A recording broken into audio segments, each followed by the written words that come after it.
உங்களை யாராவது மதிக்கலையா? அதனால் நீங்கள் வருத்தப்படுறீங்களா? இந்த கதை ஒரு உண்மையை உணர்த்தும்.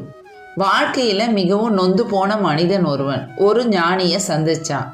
அவன் அவர்கிட்ட கேட்டான், எங்கே போனாலும் என்னை யாரும் மதிக்கிறதே இல்லை, நான் உண்மையிலே மதிப்பில்லாதவன் நான். அதற்கு அந்த ஞானி அமைதியாக அவன்கிட்ட ஒரு கல்லை எடுத்து கொடுத்தார். இதை கொண்டுட்டு போ, சந்தைக்கு போ, ஆனால் இந்த கல்லை நீ விற்கக்கூடாது.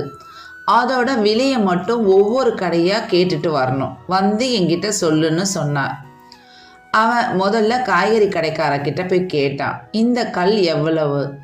10 ரூபா தரேன்னு சொன்னார் அவர். அடுத்ததான் அவன் ஒரு பொம்மை கடைக்காரர்கிட்ட போனான். அந்த கடையில் அந்த கல்லுக்கு 100 ரூபா தரேன்னு சொன்னார் அவர். இப்படியே அவன் ஒவ்வொரு கடையாக போய் அந்த கல்லோட விலையை கேட்டான். ஒவ்வொருத்தரும் ஒவ்வொரு விலை சொன்னாங்க, விலை குறைவாக தான் சொன்னாங்க. அவன் இறுதியாக ஒரு நகை கடைக்காரரிடம் சென்று அந்த கல்லை காண்பித்தான். பார்த்தவர் ரொம்ப ஆச்சரியப்பட்டார், அதிர்ச்சி அடைந்தார். ஆஹா, இது ஒரு அரிய வைரம், இதோட மதிப்பு பல லட்சங்கள் இருக்கும் என்றார். அவன் குழப்பத்தோட ஞானியிடம் திரும்ப வந்தான். வந்தவன் நடந்தது எல்லாத்தையும் சொன்னான்.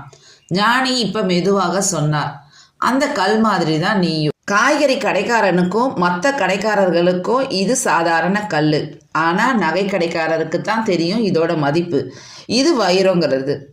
கல் மாறலை, ஆனால் அதை புரிஞ்சுக்கக்கூடிய மனிதர்களோட அறிவு தான் மாறுது. அவன் கண்களில் நம்பிக்கை பிறந்தது. நான் மதிப்பில்லாதவன் இல்லை, நான் இன்னும் சரியான இடத்துல இல்லை.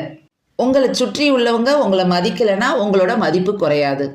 உங்களை சுற்றி இருக்கிறவங்களையும் உங்களோட இடத்தையும் மாற்றுங்க, வாழ்க்கை மாறும்.